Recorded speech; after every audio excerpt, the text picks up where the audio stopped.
Ce livre m'a complètement anéanti. Vraiment, j'en ai eu le souffle coupé. Ah oui, C'est Chansons douces de Leila Slimani.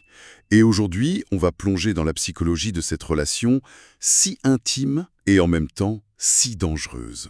Celle entre une mère et la femme à qui elle confie ses enfants. glaçant, c'est le mot. On va se concentrer sur elle, sur Louise, la nounou. Sauf que le livre ne commence pas par le début, hein. Dès la toute première phrase, le drame est posé. Le bébé est mort.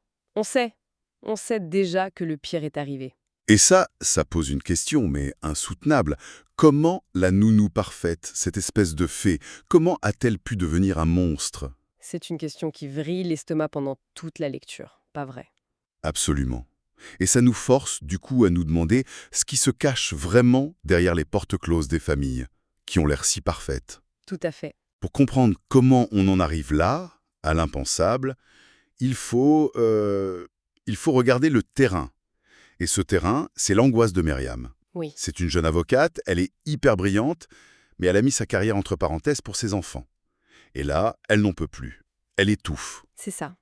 Son appartement parisien, qui devrait être un cocon, c'est devenu sa prison. Elle décrit ses propres enfants comme des monstres qui la dévorent vivante. C'est terrible comme expression. C'est terrible. Les journées sont une répétition sans fin et on sent cette panique qui monte en elle, cette impression de voir son identité se dissoudre dans la maternité. Et en plus de ça, il y a la rancœur. Cette rancœur terrible envers son mari, Paul. Lui, il a sa vie, sa carrière, il sort, il est épanoui. Oui, Et le pire, c'est que quand elle ose enfin dire qu'elle veut reprendre le travail, il ricane. Il tourne son ambition en ridicule. C'est d'une violence. ah oui. On sent qu'elle est au bord du gouffre. Et ce qui est fascinant, c'est pas tant son angoisse en elle-même, on peut la comprendre, c'est ce que ça révèle sur le couple. C'est ça. Son besoin de travailler, c'est pas un caprice, c'est un instinct de survie. Mais pour survivre, elle doit déléguer son rôle de mère. Elle cherche quelqu'un pour prendre sa place. Et cette attente, elle est déjà un problème en soi. Elle n'attend pas une employée. Elle attend une sauveuse. Le mot est dans le livre RR. Elle attend cette nounou comme le sauveur. C'est presque biblique. Exactement. Et on est donc face à un besoin tellement désespéré que ça crée un angle mort immense. Myriam est prête à tout, et surtout, prête à ne pas voir ce qui pourrait déranger. Pourvu qu'elle puisse s'échapper. Voilà. Et c'est dans cette brèche que Louise va s'engouffrer. Et Louise arrive. Et là, c'est décrit comme un coup de foudre amoureux. C'est une évidence. Dès les premières minutes, Myriam est conquise. Complètement. Elle est discrète. Son visage est une mère paisible. Elle a une silhouette frêle. On lui donnerait à peine 20 ans. Elle est parfaite. Justement. C'est ça le problème. Elle est trop parfaite. C'est ça qui est immédiatement troublant. C'est vrai. Elle n'est pas juste une nounou, elle devient une sorte de Mary Poppins moderne. Elle nettoie, elle cuisine des plats que même Myriam ne sait pas faire, elle répare les jouets et elle range tout. Elle transforme l'appartement qui est un peu bohème en vitrine de parfait intérieur bourgeois. Elle devient, c'est très bien dit, à la fois invisible et indispensable. C'est exactement ça. Elle s'infiltre partout, mais avec une douceur qui désarme. Il y a cette scène où Marion rentre, elle est épuisée, elle veut prendre le relais. Et Louise, avec un sourire, la repousse gentiment pour continuer à nettoyer. Elle s'impose par sa dévotion. Oui, par son zèle. Et Marion est aux angles. Elle dit à tout le monde « Ma nounou est une fée ». Et c'est là que le piège se referme. Parce que cette perfection, elle n'est pas naturelle. C'est une performance. Une performance si intense qu'elle en devient anormale. Oui, Et on a ce premier frisson, cette phrase terrible, qui est comme un avertissement discret. Son visage est comme une mer paisible dont personne ne pourrait soupçonner les abysses. tout est dit. Tout est dit. La surface est lisse, mais les profondeurs sont terrifiantes. Et les parents, dans leur soulagement un peu égoïste, choisissent de ne regarder que la surface. C'est vrai que, en y repensant, on se demande si Myriam n'a pas volontairement ignoré des signaux. Son besoin de liberté était tellement immense. Absolument, elle ne veut pas voir, parce que voir, ça signifierait renoncer à sa liberté retrouvée. Et cette liberté a un prix bien trop élevé. Et donc, petit à petit, on plonge dans ces fameux abysses, on découvre le passé de Louise, mais par fragments. Une solitude à hurler. Oui. Un mari mort, qui lui a laissé des dettes colossales. Une vie d'errance entre des petits boulots, des logements insalubres.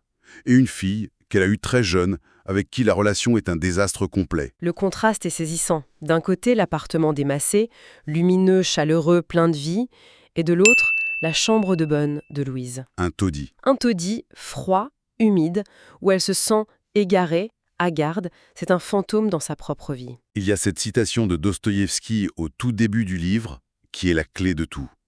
Comprenez-vous, monsieur, ce que cela signifie quand on n'a plus où aller? Car il faut que tout homme puisse aller quelque part. Oui. Et pour Louise, ce quelque part, c'est plus chez elle, c'est chez les Massé. Et ce que ça montre brillamment, c'est que la dépendance affective, elle n'est pas que amoureuse, elle peut être professionnelle et devenir une question de survie. Louise n'a pas besoin d'un travail, elle a besoin d'une identité de remplacement. C'est là que ça devient dangereux. C'est le début du danger. Ce n'est plus un contrat de travail, c'est un pacte existentiel. Elle se construit entièrement à travers leurs regards. Elle n'existe que par leurs compliments. Quand Paul dit à ses amis devant elle « C'est notre Louise, tout le monde nous l'envie », Il la valide. il ne lui fait pas un compliment, il lui donne une raison d'être. C'est ça, elle se crée une identité par procuration. Elle n'est plus Louise, la femme seule, endettée. Elle est la nounou des Massé, la fée. Elle s'approprie leur vie, leurs enfants, leur appart, parce qu'en dehors de ça, il n'y a que le vide. Et ce besoin vital d'appartenance va tout empoisonner. Tout. La relation se met à déraper, mais de manière très, très insidieuse. Une dépendance mutuelle s'installe. Myriam ne peut plus imaginer sa vie sans Louise.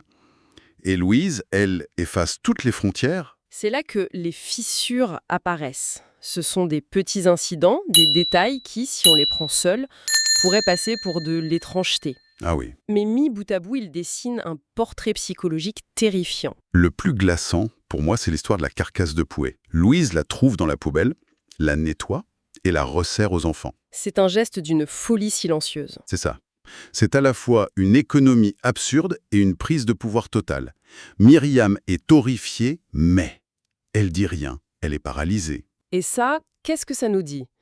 Que Louise est désormais la seule maîtresse à bord dans la maison. C'est elle qui décide. C'est un acte de défi. Elle teste les limites. Elle teste et comme personne ne réagit, elle va plus loin.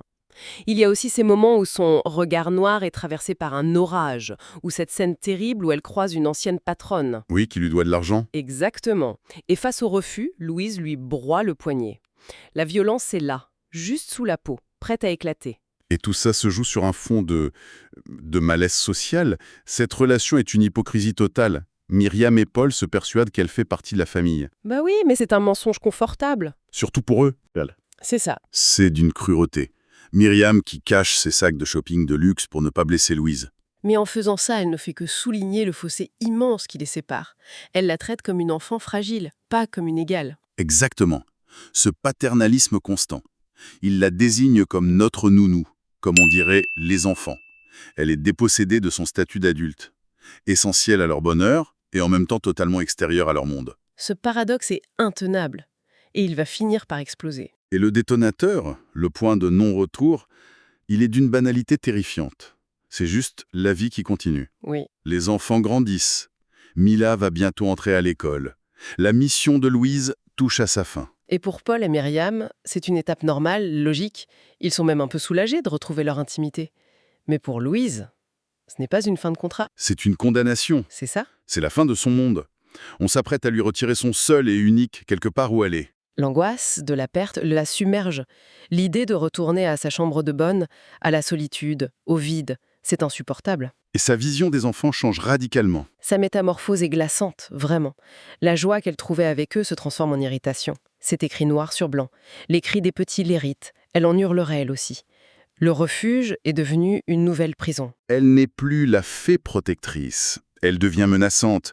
On lit ses pensées et elles sont terrifiantes. Il lui prend parfois l'envie de poser ses doigts autour du cou d'Adam et de le secouer. Le basculement dans la folie est en marche. Il semble inéluctable. L'idée de perdre cette famille, ce statut, cette vie par procuration, c'est une angoisse de mort pour elle. Elle est acculée. Totalement. Et dans son esprit déformé par la panique, une solution monstrueuse, la seule possible pour ne pas être abandonnée, commence à germer. Les dernières pages, c'est une descente aux enfers. Son quotidien, qui était sa seule raison de vivre, devient une torture. Chaque rire d'enfant lui rappelle sa fin prochaine. La perspective de devoir partir n'est pas une option. Et cette pensée terrible, cette logique implacable de la folie, s'installe en elle comme un refrain morbide. Il faut que quelqu'un meure. Il faut que quelqu'un meure pour que nous soyons heureux. Alors, quand on est au bord du gouffre, quand on a tout misé sur une vie qui n'est pas la sienne, jusqu'où peut mener le désespoir pour ne jamais être oublié? La réponse est aussi logique que terrifiante, et elle change à jamais la façon dont on regarde la personne à qui l'on confie ce qu'on a de plus précieux. Tiens, justement, ça me fait penser, j'ai une bonne nouvelle pour vous qui nous écoutez. Ce livre est disponible sur Audible et vous pouvez le récupérer gratuitement en cliquant sur le premier lien dans la description. L'idée, c'est vraiment des narrations très immersives. Une narration professionnelle, bien incarnée, ça change absolument tout. La personne ne fait pas que lire, elle interprète, elle donne vie au texte. Ah tiens, super, en plus de la vidéo, il y a un livre audio. Si on veut juste le livre, le lien pour récupérer votre livre audio se trouve dans la description de la vidéo. Si vous avez apprécié le contenu, n'hésitez pas à laisser un petit pouce en l'air et à vous abonner à notre chaîne YouTube pour ne rien manquer des prochaines vidéos. Pour ma part, je vous donne rendez-vous très bientôt pour une prochaine vidéo. En attendant, je vous souhaite une excellente fin de journée ou une agréable soirée et à très vite.